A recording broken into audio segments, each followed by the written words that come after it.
La travesía duró 3 semanas. Viajábamos hacinados 500 hombres y mujeres, compartiendo espacio con el ganado y sin disponer de un baño. Habíamos invertido todos nuestros ahorros por una nueva oportunidad en Cuba. Este es uno de los múltiples relatos de Pasajeros de tercera clase. Un trabajo de Blanca Azcárate que recoge el testimonio de los entre 3 y 5 millones de españoles que decidieron emigrar a América entre 1880 y 1930. Este mismo libro cuenta la historia del naufragio del buque Valvanera, conocido como el Titanic de los pobres. En este suceso, ocurrido en 1919, desaparecieron 500 emigrantes canarios que buscaban una vida mejor fuera de España. En la actualidad, algunas cosas han cambiado. Después de siglos de migración, ahora España y Europa son un destino de inmigrantes de diferentes partes del mundo. Por desgracia, las rutas migratorias sí siguen presentando una elevada mortalidad. Tan solo en 2024 murieron en el Mediterráneo más de 2.000 personas intentando llegar a costas europeas. El fenómeno migratorio no es, en ningún caso, exclusivamente europeo. En el mundo hay casi 300 millones de personas migrantes, de las cuales solamente 85 millones viven en Europa. De hecho, la gran mayoría de las personas que migran no cruzan fronteras internacionales, sino que permanecen dentro de sus países. La migración es, en definitiva, un fenómeno tan antiguo como el propio ser humano, y aunque cambiante, presente en todas las sociedades a lo largo de la historia. Conversaciones Elcano, temporada 5, episodio 11. La migración como fenómeno político. Bienvenidos y bienvenidas a un nuevo episodio de Conversaciones Elcano. Somos Marta Drisse e Ignacio Urbasos, investigadores del Real Instituto Elcano y los presentadores de esta 5ª temporada. En el episodio de hoy vamos a hablar de la migración y de cómo se ha convertido en los últimos años en un fenómeno político crecientemente relevante.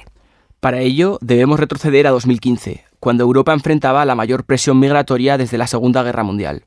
Más de 1 millón de personas, principalmente de Siria, Irak y Afganistán, llegaron a las costas europeas para demandar asilo, desbordando así los sistemas de acogida y poniendo a prueba la solidaridad de la Unión Europea. En este contexto emergió la figura de Angela Merkel, la canciller alemana, quien en agosto de ese mismo año pronunció una frase que pasaría a la historia: lo lograremos. Wir haben so vieles geschafft, wir schaffen das.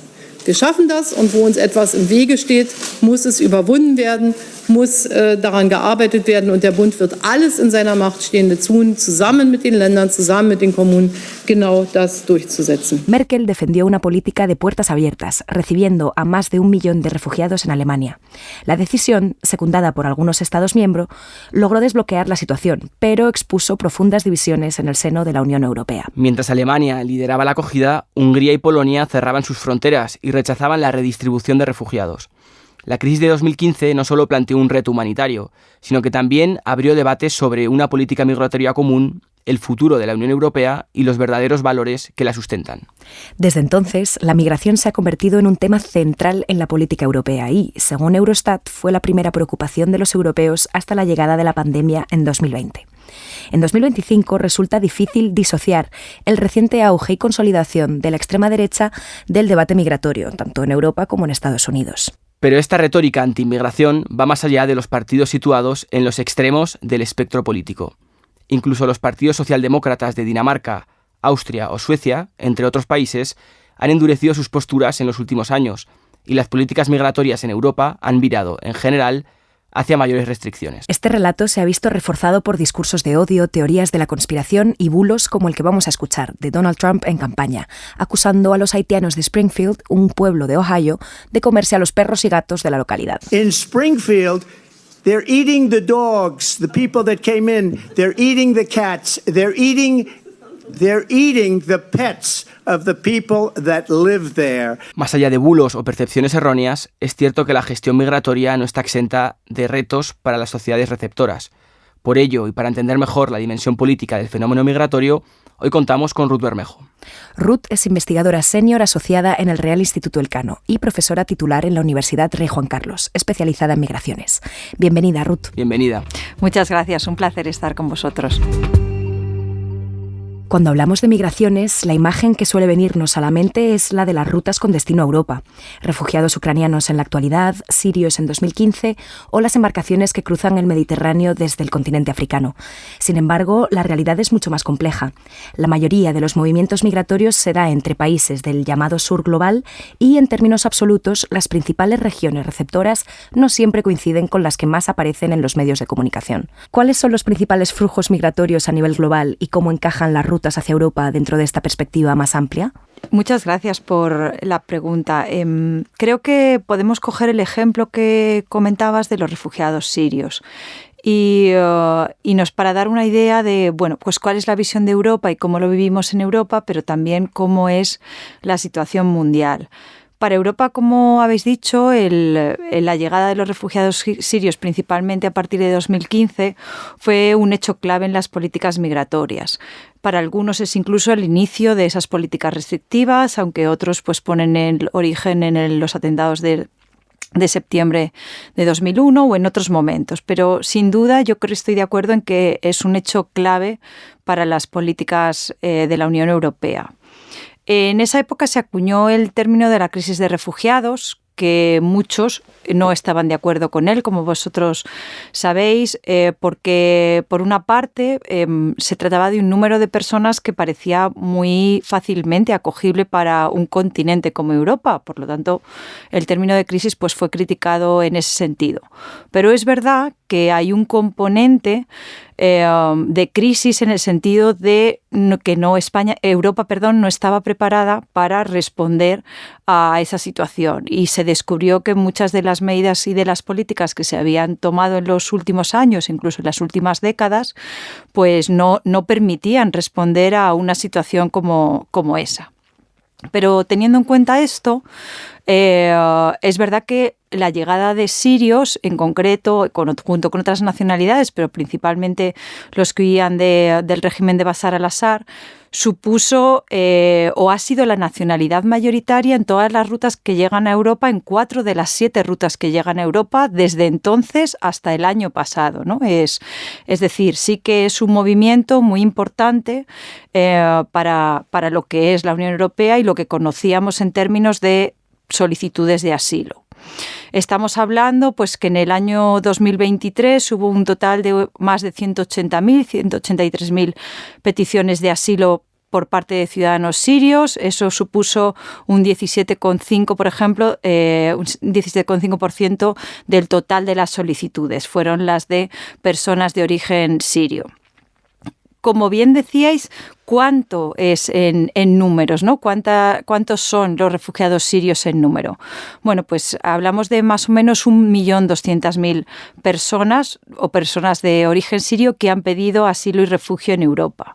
850.000 de ellos se calcula que viven más o menos en Alemania, que tiene el 71% del total de los refugiados sirios. Luego estaría Suecia con un 11% y países como Austria, Grecia, Holanda y Francia tienen entre el 2 y el 5%.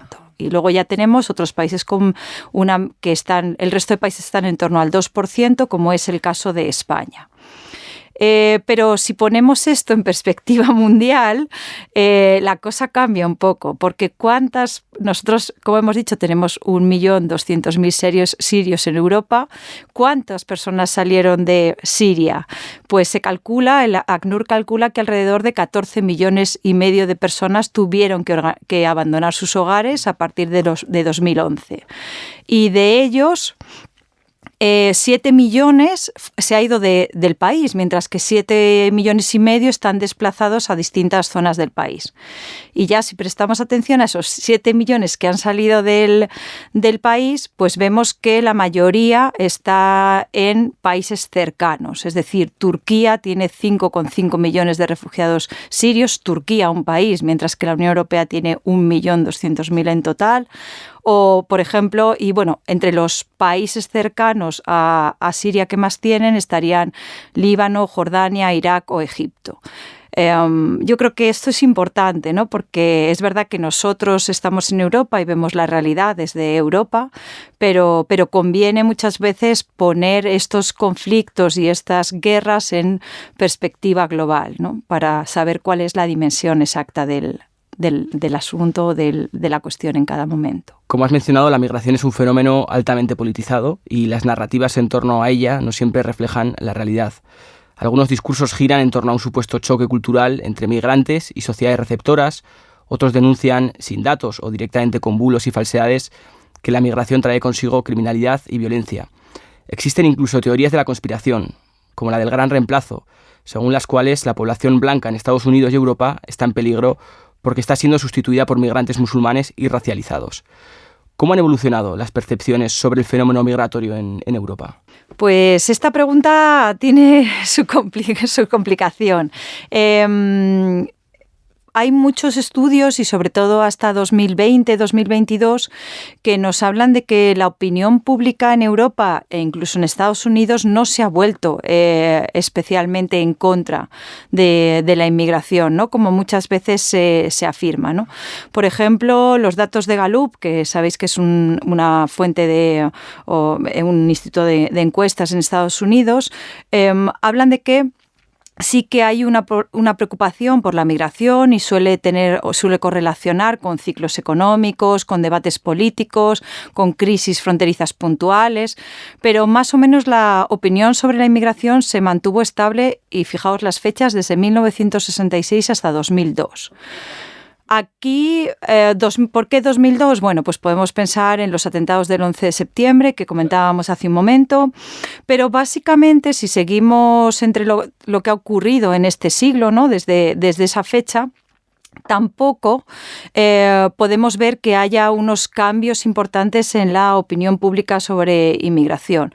Ellos trabajan con 3 categorías de respuesta: quién estaría a favor de que se incrementara el nivel de inmigración, quién estaría a favor de que disminuyese y quién pues se posiciona como le vale la situación de cada momento o en cada momento que se hace la encuesta, y aproximadamente 1/3 de la población se sitúa en cada una de ellas, ¿no? Hay 1/3 que no contesta o que puede variar, pero básicamente, ¿no? Ese sería la evolución de la opinión pública en Estados Unidos. Sí que es verdad que no sé si habréis seguido la campaña electoral, y Ipsos ha hecho muchas encuestas durante la campaña electoral y ahora, después de la victoria de Trump, sobre, pues precisamente la política pública en cuestión migratoria. Y podríamos decir que la mayoría de los estadounidenses siguen considerando que los inmigrantes son una parte importante de la identidad estadounidense y que, hay un sentimiento que puede haberse incrementado un poco, pero en la pandemia más o menos todo seguía igual que como decíamos, ¿no? 1/3 en cada una de las categorías de respuesta principales. Es verdad que hay una amplificación de la cuestión migratoria y, como decimos, correlaciona con debates, correlaciona con cuánto está en los medios, y esto hace que también se movilice mucha opinión pública, ¿no? Si nosotros estamos todo el día oyendo sobre esta cuestión, pues quieras o no, necesitamos posicionarnos, ¿no? Entonces, tiene mucho que ver también con la simplificación del debate electoral, donde hay que dar mensajes cortos y mensajes que llamen la atención, y hay muchas discusiones en relación a cómo se posiciona la opinión pública, desde cuánto sabe sobre el fenómeno migratorio, porque muchas veces se hacen preguntas de conocimiento antes de las de opinión y se sobredimensionan algunas nacionalidades y otras que en realidad son mayoritarias no, o incluso las nacionalidades mayoritarias presentes en los países. Entonces, hay un debate sobre cuánto se conoce y sobre todo cuánto se conoce de aspectos concretos, no solo de números, ¿no? Que es lo que llama la atención en los debates y lo que vemos ahora en términos de polarización, sino en términos de complejidad del fenómeno migratorio y de las políticas migratorias. Por eso yo os diría, ¿Cuánto ha cambiado? Bueno, pues sabemos que Alemania y Dinamarca principalmente, pues sí que hay una opinión fuerte en el sentido restriccionista, pero el resto de países de Europa no podemos decir que se haya producido una evolución de la política hacia una opinión pública anti-inmigración. En el caso de España, hubo en septiembre, octubre, un barómetro que posicionaba la inmigración. Veo por vuestras caras y que lo conocemos, ¿no? En ese caso, por ejemplo, fijaos que hay dos preguntas siempre en los barómetros sobre problemas en España, ¿no? Y una es cuál es el primer problema del país y luego cuál es el primer problema para ti, ¿no? Que te afecta. Entonces, la inmigración sale como uno de los problemas más importantes para el país, pero no sale como uno de los países más importantes para cada uno o para las personas cuando lo miden individualmente, ¿no? Entonces, bueno, pues eso es un detalle que es importante tener en cuenta, ¿no? Porque nos da idea de que muchas veces es el debate que oímos sobre lo que pasa más que lo que estamos afectados por un problema o por una cuestión relacionada con la inmigración en nuestras vidas en nuestra vida normal. Das auf die Spitze getriebene Migrationschaos, das Sie zu verantworten haben, übertrifft noch die katastrophalen Auswirkungen der willkürlichen Aufgabe der Kontrolle über unsere Grenzen durch die frühere CDU-Kanzlerin Angela Merkel. Dieser politisch gewollte Kontrollverlust kostet Menschenleben und hinterlässt verletzte, geschundene, traumatisierte Körper und Seelen. Ahora acabamos de escuchar a Alice Weidel, candidata del partido de ultraderecha Alternativa para Alemania. En sus declaraciones denuncia lo que ella llama un caos migratorio en su país y el descontrol deliberado de las fronteras, así como las consecuencias en términos de supuestos delitos cometidos por personas migrantes. Todo ello sin ningún dato que lo sustente, pero con gran efecto movilizador. Y es que la migración se ha convertido en uno de los grandes temas de la política europea. Países con realidades muy distintas, desde Francia e Italia hasta Alemania y los Países Bajos, han visto cómo el debate migratorio marca el resultado de elecciones y redefine alianzas. ¿Qué impacto tiene en el panorama político europeo tanta polarización en torno al tema? De nuevo, una pregunta complicada. Yo creo que tenemos que hablar de diferentes aspectos en esto de la polarización en el panorama europeo. Una primera pregunta es ¿quién polariza? Es decir, ¿y qué es la polarización? Porque la polarización supone que los líderes se sitúan en dos polos extremos y que las personas nos situamos en uno de los dos polos, ¿no? Entonces, tendríamos un polo que es anti-inmigración y otro que sería a favor de la inmigración. Pero en realidad, en mi opinión, no es tal la polarización en ese sentido, sino que más bien hay un mensaje nativista, un mensaje muy de líder de extrema derecha, como decíamos, que se sitúa en la postura anti-inmigración. Y más bien lo que hace es que todos los demás tengan que responder ante esa forma de ver o ese discurso sobre la inmigración que ellos plantean. Los contextos electorales son muy propicios y los estudiamos mucho en relación a las migraciones porque, y aquí hay un autor americano que nos hablaba de asegurando las fronteras, asegurando el poder, ¿no? Es un discurso que ayuda mucho a conseguir votos y que hay políticos que determinadamente lo utilizan para precisamente buscar votos, ¿no? ¿Y por qué se consiguen votos con un mensaje anti-inmigración? Bueno, pues es algo que también reflexionamos muchas veces, pero es que es muy fácil, ¿no? En mi opinión es muy fácil porque ¿quién quiere ser invadido? ¿Quién quiere estar rodeado de criminales? ¿Quién quiere que sus fronteras estén descontroladas? ¿Quién quiere que su puesto de trabajo esté en peligro? Nadie. Con lo cual, a quien plantea que esa es la situación y que va a luchar o va a dar respuesta a eso, es muy fácil que le sigan. Mientras que En otros temas como la economía, pues ahí es mucho más complejo. También se puede decir, yo voy a hacer que la economía vaya bien, ¿no? Pero hay muchos otros aspectos, como pues desde los impuestos hasta otros asuntos que entran, ¿no? Y en el caso de la inmigración se simplifica mucho y con esos mensajes, bueno, pues lo que os decía, ¿no? Hay autores que estudian cómo permiten, ¿no?, asegurar el poder, dar y tener ese tipo de mensajes.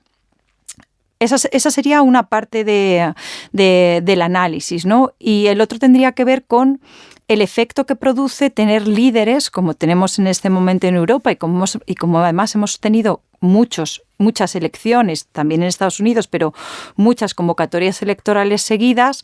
Esto hace que tenga un impacto sobre lo que nosotros denominamos el salient, ¿no? Cuánto de importante, cuánto se habla de este tema. Pero lo que os decía es, también tiene un efecto que tengamos esos líderes populistas, nativistas, hablando de inmigración en esos términos. Y que solemos descomponer en 3 efectos, ¿no? El efecto sobre las posiciones de los partidos. Si un partido está diciendo que las fronteras están descontroladas, que es un problema de seguridad, que es un problema de criminalidad, está centrando el debate en unos aspectos a los que los otros partidos tienen que tratar de, bueno, pues por lo menos hacen que sus posiciones o que sus discursos tengan que entrar en ese debate, ¿no? Que si no se trabajase así o si no destacase de esa manera, no necesitarían hacerlo. Con lo cual tiene un efecto en el discurso político, pero también en las posiciones de los partidos, ¿no? Que tienen que acercarse, ¿no?, a ese mainstreaming que consideramos que se va hacia pues, las deportaciones, como ha sido el caso de las elecciones en Estados Unidos, o hacia bueno, pues los centros, la externalización de los centros de tramitación de las solicitudes de asilo, como fue el caso en Italia o en el Reino Unido también en las últimas elecciones. Y el tercer efecto es sobre la opinión pública, que es sobre lo que mencionábamos al principio, ¿no? Cuando hay medidas que en otro momento podrían ser consideradas extremas, pero oímos constantemente hablar de ellas y alguien que nos dice que eso es posible cerrar la frontera, es posible deportar a todo el que viene sin documentos, pues comienza la opinión pública a creerse, ¿no?, que esas medidas o que eso es posible, ¿no? Entonces, esos 3 efectos hacen que, bueno, pues que el panorama sea complicado precisamente en momentos como el actual, ¿no? Para tener otro debate y sobre todo para que las posiciones no sean anti o pro inmigración, ¿no?, sino que tengan en cuenta todas las complejidades y todos los aspectos del fenómeno en sí. Has mencionado el tema de la externalización de las fronteras en Europa, y es que frente al reto migratorio, Europa no solo ha reforzado el control de las fronteras, sino que ha delegado parte de esta gestión en terceros países. Acuerdos con Turquía, Marruecos o Albania han convertido a estos estados en guardianes de las fronteras europeas, con implicaciones políticas y humanitarias que generan tanto apoyos como críticas. ¿Hasta qué punto esta estrategia está funcionando y qué dilemas plantea para la Unión Europea? Bueno, debemos tener en cuenta que nosotros hablamos ya de acuerdos, de este tipo de acuerdos como acuerdos de tercera, incluso cuarta generación, ¿no? Por ejemplo, España fue uno de los países pioneros en los 90 con este tipo de acuerdos que, bueno, pues también se denominan de externalización de fronteras, ¿no? España comenzó a hacer acuerdos con Marruecos, por ejemplo, vinculados a la cooperación al desarrollo, en los que, bueno, pues la cooperación al desarrollo o determinados fondos para cooperación al desarrollo se vinculaban al control de sus fronteras, ¿no? A que ellos, bueno, pues tuviesen un cierto control, bueno, tanto de su frontera terrestre como de su mar territorial, ¿no? De lo que ocurría allí, para que fueran un poco los que controlasen desde ahí, ¿no?, las personas o los movimientos hacia Europa, ¿no?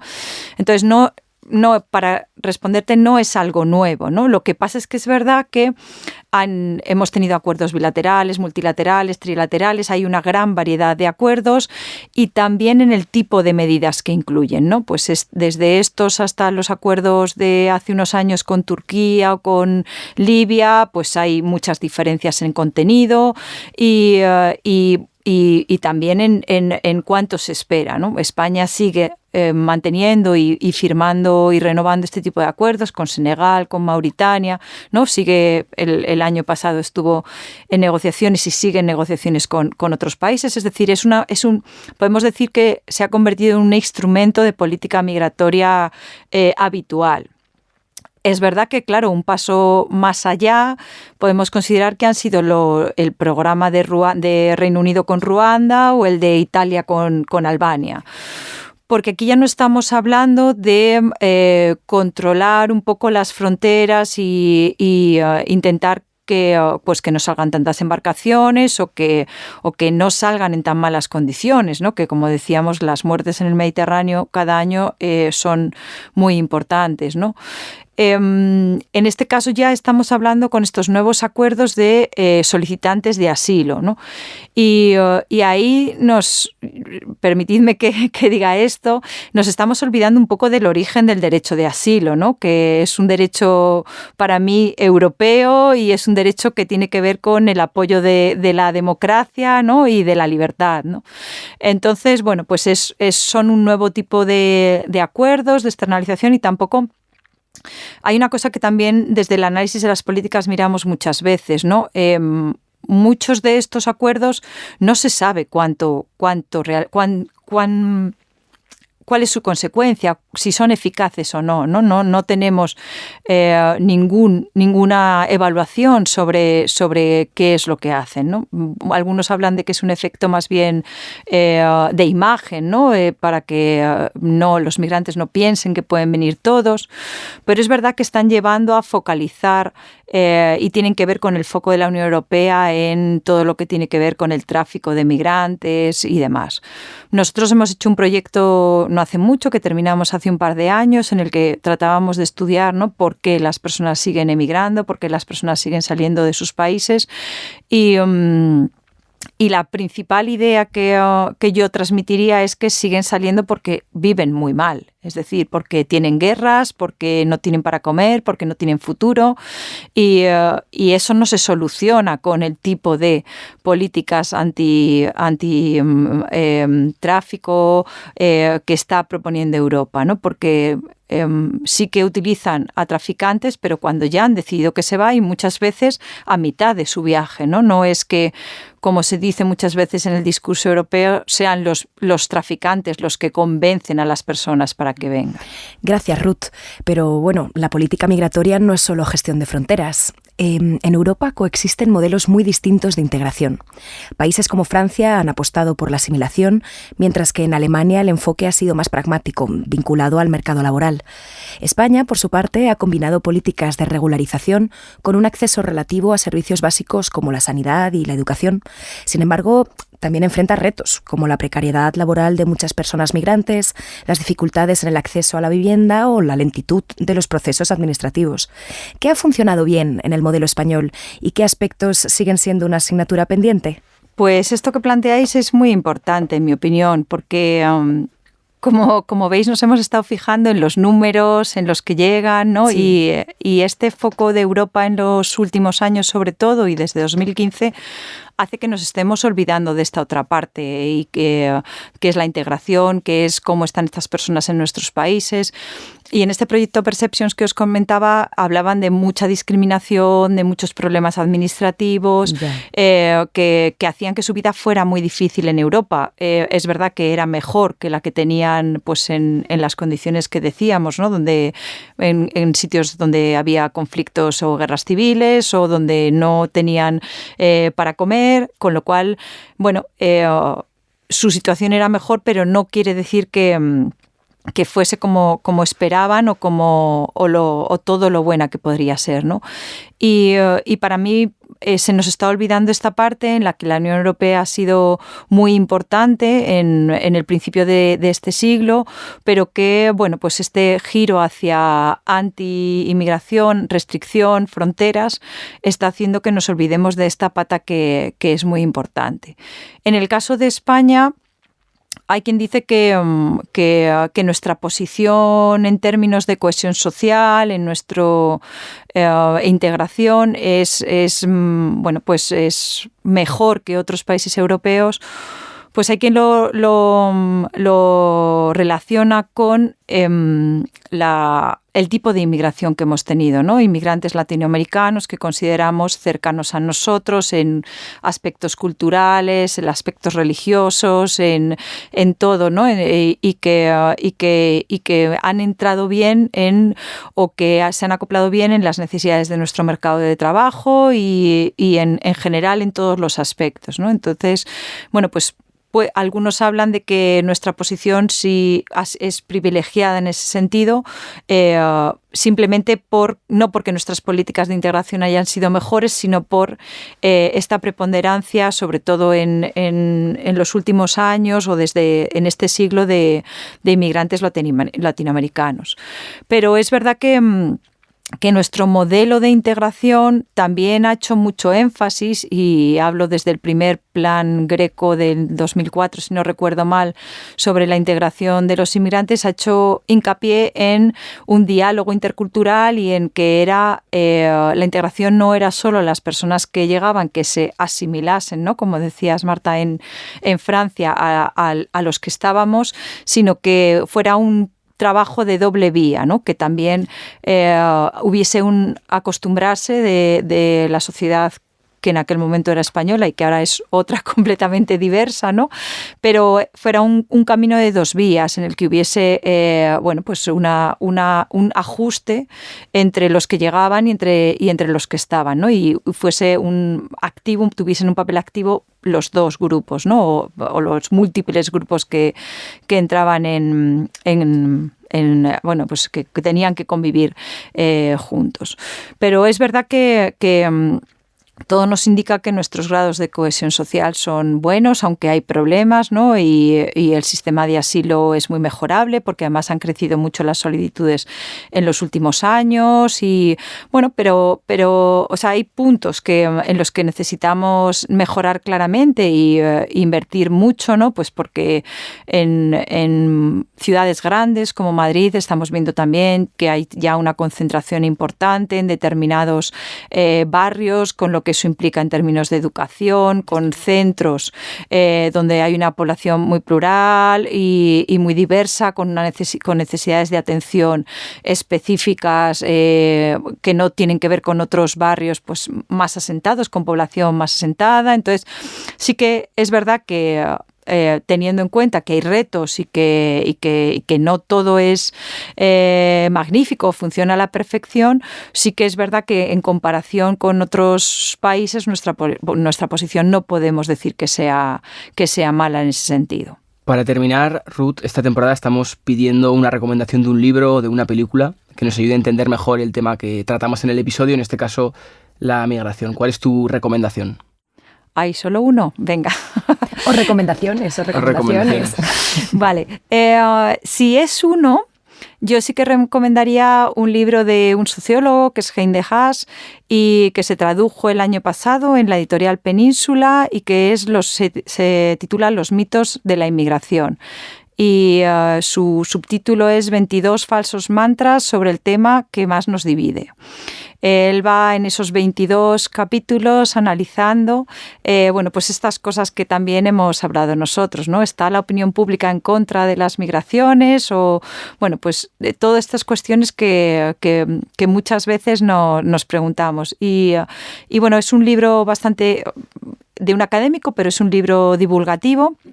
Y para mí sería una recomendación excelente, porque es verdad que además han tenido mucho eco esos mitos y hemos visto, y si lo buscáis por mitos, veréis que muchas veces pues hay artículos en los que se refieren a alguno de esos mitos y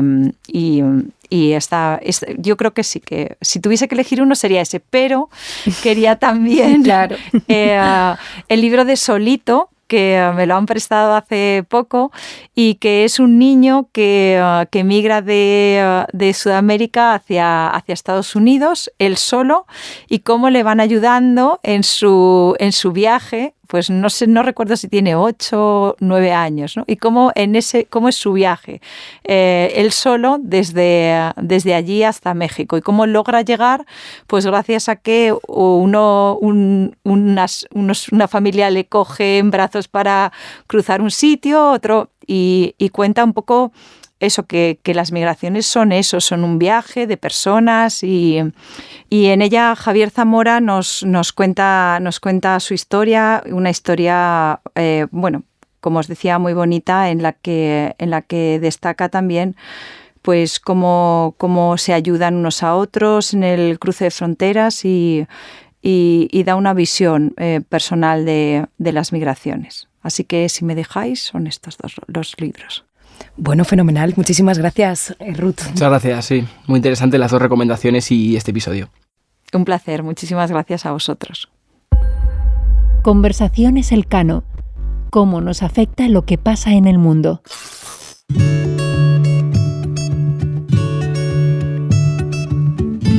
Conversaciones Elcano es un podcast presentado por Ignacio Urbasos y Marta Driese, pero detrás hay todo un equipo que lo hace posible. Marta Corral, Laura Mula e Iván Óscar López Valerio se encargan de la distribución digital. Pablo Colomer, Sara Mejía, Aurea Moltó y María Solanas asesoran con la producción y diseño de episodios. La edición, producción e identidad sonora corren a cargo de Toña Medina y Ángeles Oliva, y la grabación a cargo de Íñigo Guerrero, de Blueberry Studios. En la sección de entrevistas contamos con el equipo de investigación del Real Instituto Elcano. Puedes seguir Conversaciones Elcano en las principales plataformas de podcast. Estamos en Spotify, Apple Podcasts e iVoox, entre otras. Si quieres conocer los temas que tratamos aquí con mayor profundidad y estar al día de todas nuestras actividades, visítanos en la web del Real Instituto Elcano, www.realinstitutoelcano.org, o síguenos por X, Twitter, en @rielcano. Y si no quieres perderte ninguno de nuestros episodios, suscríbete a nuestro podcast.